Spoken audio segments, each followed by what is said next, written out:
ఇక నైట్ అంతా దర్శనము గిరి ప్రదక్షిణ ఇవన్నీ అయిపోయేసరికి నైట్ 12:30 అయింది. సో రూమ్కి వచ్చేసి పడుకున్నాము అంటే మార్నింగ్ లేవడానికి చాలా కష్టమైంది. లేచి ఫ్రెష్ అయ్యి ఇప్పుడు కంచికి రెడీ అయిపోతున్నాము, కంచికి వెళ్తున్నాము. సో బ్రేక్ఫాస్ట్ అయిపోయింది.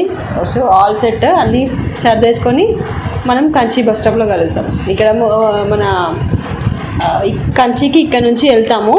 అరుణాచలం నుంచి పాత బస్ స్టాండ్ నుంచి ఉందంట. సో అక్కడికి డైరెక్ట్ వెళ్ళిపోదాం.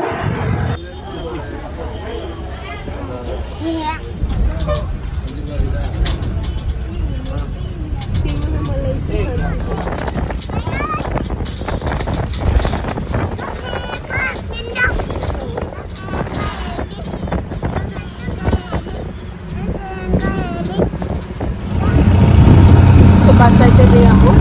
బస్ దిగేసి ఇక్కడ మేము ఒక ఆటో తీసుకున్నాము టోటల్ కంచి కవర్ చేయడానికి. సో ఇప్పుడు ఆటోలో మనము ఏమేమి ప్లేసెస్ ఎక్స్ప్లోర్ చేసాము చూసేసేయండి.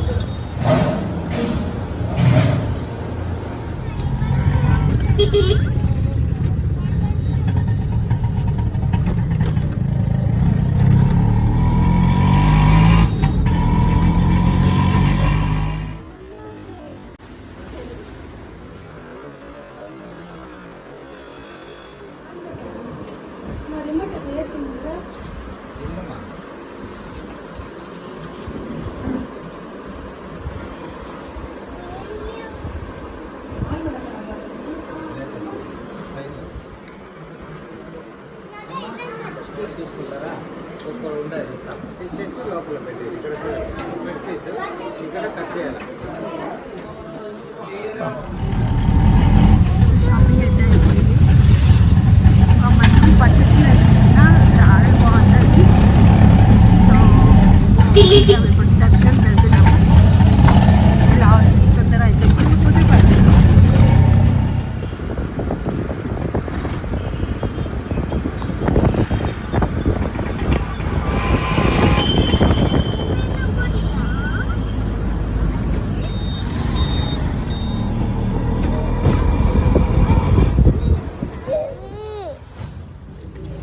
సో కంచి కామాక్షి టెంపుల్కి కొంచెం లేట్ అవుతుంది. సో ఇప్పుడు మనం వరదరాజుల టెంపుల్కి వచ్చాము. ఇక్కడ మనకి బంగారు బల్లి వెండి బల్లి టచ్ చేయొచ్చంట. సో ఇక్కడికి వెళ్తున్నాము ఫస్ట్. సో అక్కడ కంచి షాపింగ్లో అయితే నాకు ఒక శారీ అయిపోయింది షాపింగ్. సో ఇక్కడ టెంపుల్ దర్శనం చేసుకుందాం.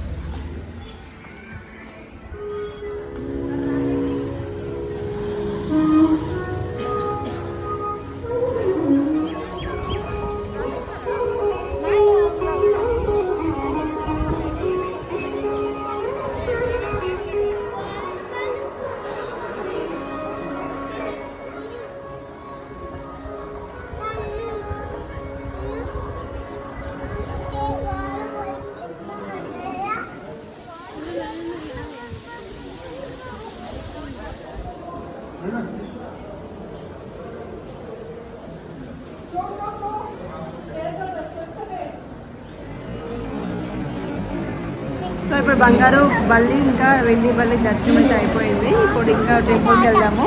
సో రష్ అయితే ఫుడ్ ఉంది. తొందరగా వెళ్ళేసి దర్శనం చేసేసుకుందాం.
కంచిలో దర్శనం అయితే అన్ని టెంపుల్స్ బాగా జరిగినాయి. సో ఇప్పుడు కంచి అయిపోయింది మొత్తము విజిట్. ఇప్పుడు కంచి నుంచి డైరెక్ట్ పాండిచ్చేరి వెళ్తున్నాము. సో పాండిచ్చేరిలో కొంచెం ఇన్ని రోజులు ఇప్పుడు 2 రోజులు కంటిన్యూస్ తిరిగి చాలా రెస్ట్ అసలు అలసిపోయాము. పాండిచ్చేరి పోయి కొంచెం చిల్ అయిపోయాం. 2 డేస్ చిల్ అయిపోయి గమ్మున హైదరాబాద్ వెళ్ళిపోతాం ఇంకా. సో ఈ పాండిచ్చేరి జర్నీ ఎలా ఉంటుందో చూసేయండి ఇంకా.